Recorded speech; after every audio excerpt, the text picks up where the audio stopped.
일부의 기독교를 비난하는 사람들은 자기들이 좀 곱셈 나눗셈을 할 수 있다. 그렇게 해서 그 정도 수준에서 비판하고 있다 이거예요. 그리고 그 다음에 그 사건에 대해서 이게 하나님의 저주다, 심판이다 이렇게 얘기하는 사람들도 그 정도 반대하는 사람들과 마찬가지의 그 맞대응하는 수준 정도뿐이 안 된다.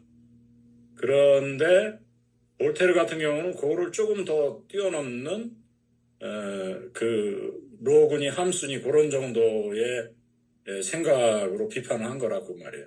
그것은 그 당시 세계관의 뭐예요?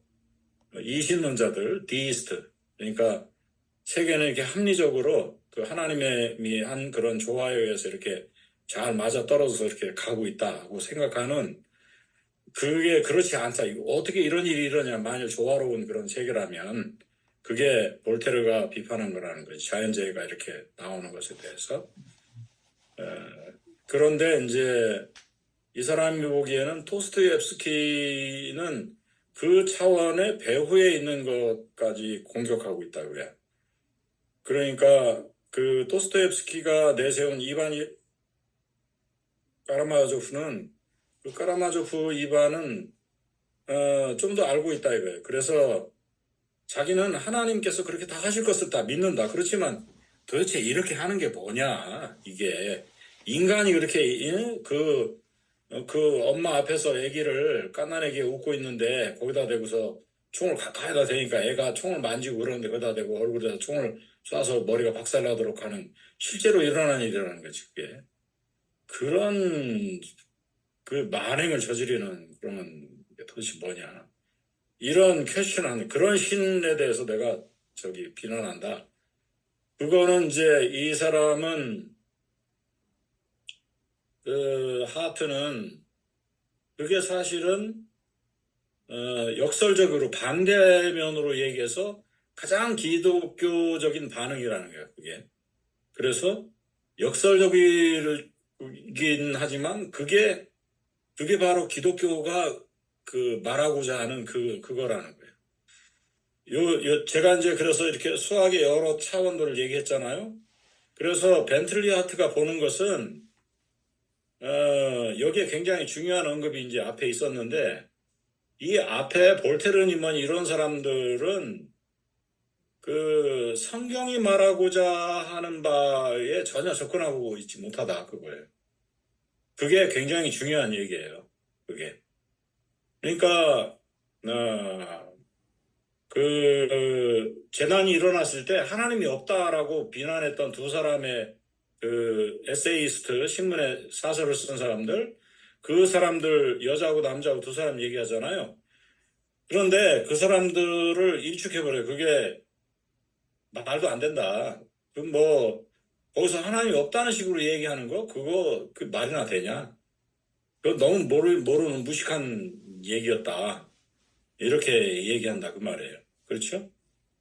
그리고 하나님의 심판이라고 얘기하는 이 사람들은 그러니까 이 하나님의 심판이라고 해서 공격하는 사람들도 이게 성경적인 것도 아니고 복음을 잘못 이해해서 그렇다는 거예요. 이게. 오케이? 그러니까 그런 점들을 우리가 깊이 생각해야 돼요. 그게. 오케이? 그래서 그 차원에서는 그런데 볼테르가 공격했는데 그 공격한 것은 하나님이 어떨 거라는 우주와 관련해서 하나님이 어떤 분이라고 생각하는 그 상상 그거에 이제 이 사람이 초점을 맞춰서 그 상상은 성경이 말하는 하나님의 상인과는 다르다 그 말이에요. 오케이? 네. 그러니까 지금 이제 그래서 안영근 목사님 앞에도 열심히 설명해 인도네시아 있는 그 수마트라 섬이니 뭐니 그쪽 지역에 수많은 신들이 있다 그랬을 때 사람들이 수많은 종류의 그런 신들을 믿는다고 그랬잖아요. 그것처럼 그거는 이제 배후에 깔고 이 사람이 좀 설명을 하다 말았어요. 왜냐면 이제 인트로덕션이기 때문에 본론은 지금 그 재난에 대한 이해잖아요. 그러니까 신들에 대한 얘기를 했는데 이 사람 머릿속에는 그 신들에 대한 이해가 중요해. 그 원시 종교에서도 차도 그러니까 혼합주의적인 여러 신들에 대한 인상들이 있어. 그런데 그 신문의 사설을 쓴 사람은 신이 없다라고 얘기하는데 볼테르는 신을 부인하지는 않아. 그런데 그가 생각하는 신은 어떤 신이냐면 그 이신론자들이 생각한 신이에요. 오케이? 요게 굉장히 중요해. 이신론자들이 생각한 신을 그렇게 세계 전체를 조화롭게 그렇게 운영해 나가는, 섭리로 운영해 나가는 그런 신이라면 어떻게 이런 일이 발생할 수 있느냐. 이렇게 얘기한다는. 그런데 벤틀리 하트가 얘기하는 그것에 대한 주안점은 미안하지만 볼테르 당신이 그렇게 말을 한 것에 대해서 그 분노는 내가 접수한다. 그건 당연하다 그거야. 심지어 말도 안 되게 하나님이 없다. 그러니까 조롱하는, 믿는 사람들을 조롱하는 두 논설자들의 조롱도 일리가 있다. 그것도 받아들인다. 접수한다. 그런 측면에서만. 그런데 그 두 사람은, 논설자들은 말도 안 되는 터무니없는 얘기고 일축해버리고, 그리고 심지어 무신론자들, 물질주의자들의 얘기도 무시해버리고, 그 다음에 볼테르의 얘기도 그거 성경이 말하는 하나님 아니야. 이렇게 얘기한다는 거예요. 오케이? 그게 이게 쭉 글의 흐름이에요. 그런데 그 흐름이 잘 나타나지 않았어요. 만일 그 사람이 한국말을 썼으면 그런 논지가 쭉 드러나도록 그게 됐을 텐데, 번역자가 번역하면서, 왜냐면 번역하면서 말을 이렇게 만들고 저렇게 만들 때에 읽어가면서 포인트를 잡도록 번역하는 수가 있거든. 근데 이 사람은 그걸 하지 못한 거야, 그게. 근데 그 말은 들어있어요, 거기 포인트에. 그러니까 이 벤틀리 하트가 얘기하는 것은 성경은 그렇지 않다. 그래서 안영건 목사가 처음에 얘기한 욥기의 얘기 같은 게 뭐냐면, 성경은 우주 질서에 그 자연적인 그런 악들이 있는데 그 악이 하나님의 권위에 어떻게 도전했는지에 대해서 쓰고, 그 악들이 그런 문제를 일으킨다는 거예요. 자연재해 속에서 세상의 엘리먼트들, 우리가 세상의 초등학문이라고 그러는데 자연세계 가운데서 함께 그 작용하는, 하나님에 대해서 대항하는, 물질세계가 포함해서 다 함께 대항하는 어떤 그런 것에 대한 그런 스토리가 성경에 기록되어 있다는 거예요. 그것은 우리가 여기서 이렇게 믿는다고 하면서 재해를 바라보고 여기서 1 플러스 1, 1 마이너스 1, 제로 이런 식의 그러한 방정식 수준으로 생각해서는 안 되고, 또 무신론자들이 비판하듯이 봐라 신이 없다 이런 식으로 생각해도 안 되고, 볼테르처럼 자연재해 이신론으로 하나님이 지배한다 왜 그렇게 해? 이런 식의 생각도 아니라는 거예요. 성경은 근본적으로 그 창조주이신 전능하신 하나님과 그 다음에 그 전능하신 하나님에 대해서 대항하는 그러한 그 세상의 초등학문들, 또는 그 세상의 초등 그런 기본적인 세력들, 악의 세력들이 하나님에 대항해서 이루는 그렇게 일어나는 악의 세계 속에서 존재하기 때문에 피조물들이 우리가 그것을 경험할 수밖에 없는데, 빈 무덤은 그것을 정복하는 궁극적인 하나님의 해결책을 보여준다는 거예요. 그게. 오케이? 그러니까 그렇게 설명하면은 되는데, 벤틀리 하트에게서 문제점은, 그러면은 우리 이제 아까 헌 목사님이 얘기했듯이 지금 현재 산불이 나면 이렇게 해서 당장 경험하는 사람들은 기독교 신앙이 제시하는 그 문제는 너무 고차원적인 거야. 너무 높아, 멀리 있어요. 그렇죠? 지금은 당장. 그러면 이 현실에서 우리가 당하는 악은 어떻게 처리할 건가?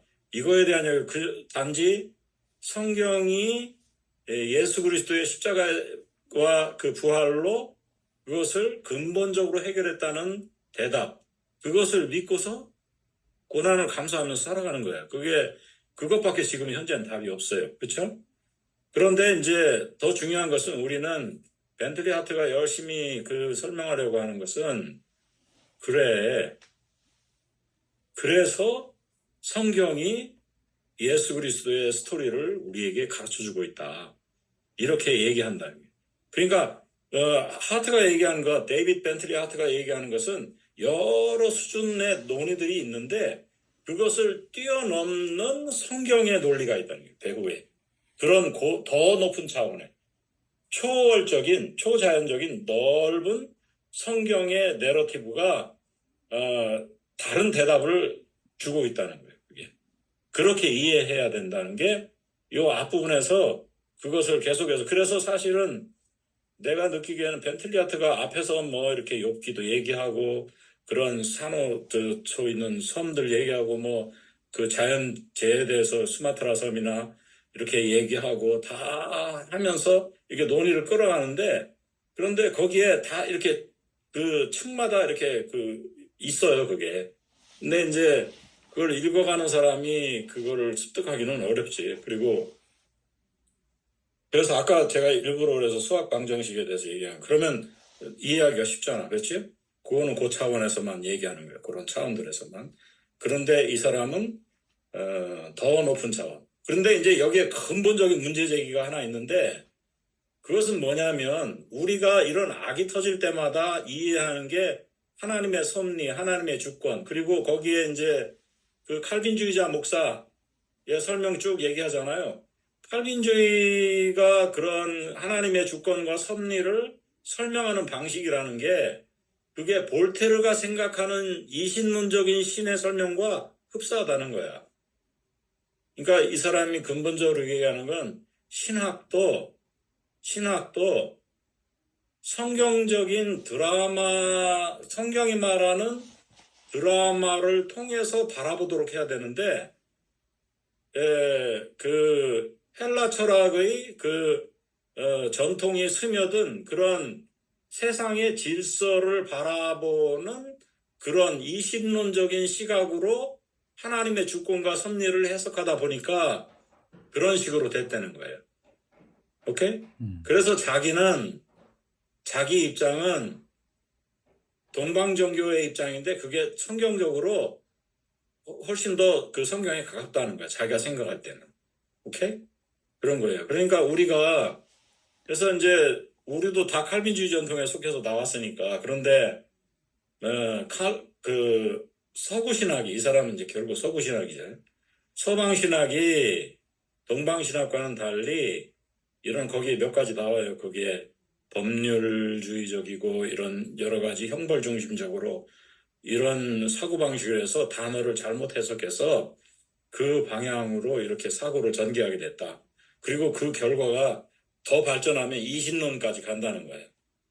하나님이 전능하시기 때문에 이렇게 했는데, 하나님이 전능하시고 선하시다면 어떻게 이런 일이 발생해? 그러니까 그 하나님은 부도덕하거나 아니면 전능하지 않거나 그렇게 된다는 거예요. 논리적으로. 그게 이제 그래서 그게 신정론이라는 게 나왔다는 거예요. 그런데 성경적으로 생각하면 그런 신정론은 나올 수 없다는 거지. 오케이? 예. 그러니까 하나님을 비난할 수 없다는 거지. 그래서 이 사람이 처음에 이제 안 목사님도 그 구절을 써놨지만, 하나님의 전능하신 하나님, 창조주 하나님의 자유와 그 다음에 인간의 자유의 미스테리. 그렇죠. 그래서 벤트리아트가 얘기하는데, 볼테르가 본 그런 자연재해의 악의 문제도 궁극적으로 지적하는 것은, 만일 도덕적인 하나님이 운영하는 질서 있는 세계라면 이렇게 얘기한다는 거예요. 도덕적인 세계라면 그런 자연재해가, 이렇게 비판하는데, 그렇게 말할 때에 도스토옙스키가 카라마조프 형제들이라는 소설에서 이반의 입을 통해서 제기하는 인간의 악의 문제도, 그러니까 이 사람은 자연세계의 엘리먼트들에서 일어나는 악과 인간 속에서 일어나는 악이 근원적으로 성경적으로 볼 때 그게 하나님에게 도전하는 그런 근본적인 악 똑같다고 보는 거예요. 그러니까 다 도덕적인 세계로 바라본다는 거예요. 그게. 그런 점에서는 도스토옙스키의 관점이 엄청 복음적이다, 엄청 성경적이다. 이 얘기를 하고 거기서 마친 겁니다. 오케이? 아주